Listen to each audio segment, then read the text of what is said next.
Hello అందరికీ hi. Just ఇవాళ మధ్యాహ్నం చూశాను పెద్ద మూవీ.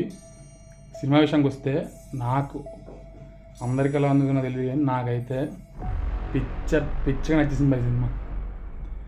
ఒకటేంటంటే మైనస్ పాయింట్ ఒకటే చెప్తా, ఒక 100 10 అసలు ఏమీ లేవు, ఒకటే ఒక మైనస్ ఉంటుంది నాకైతే.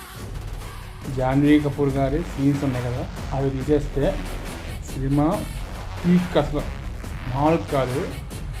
బుచ్చిబాబు రైటింగ్ డైరెక్షన్ కానీ, ఏఆర్ రెహమాన్ గారి బ్యాక్గ్రౌండ్ స్కోర్స్ కానీ, రామ్ చరణ్ గారి యాక్టింగ్ కానీ, ముగ్గురు ఒక లెవెల్ అనమాట సినిమాలో, మామూలు కాదు. ప్రతి ఒక్కరు కూడా థియేటర్లో చూడండి, అర్థమైందా?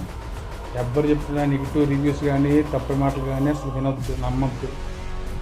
రామ్ చరణ్ గారి ఖాతాలో మరొక బ్లాక్ బస్టర్ పడిపోయింది అంతే, అర్థమైందా?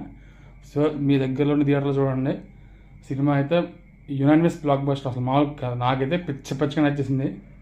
ఓకేనా? Thank you for watching. And like చేయండి, షేర్ చేయండి, సబ్స్క్రైబ్ చేసుకోండి, కింద ఉన్న బెల్ ఐకాన్ ఆన్ పెట్టుకోండి, నన్ను ఫాలో చేయండి, సపోర్ట్ చేయండి. Thank you.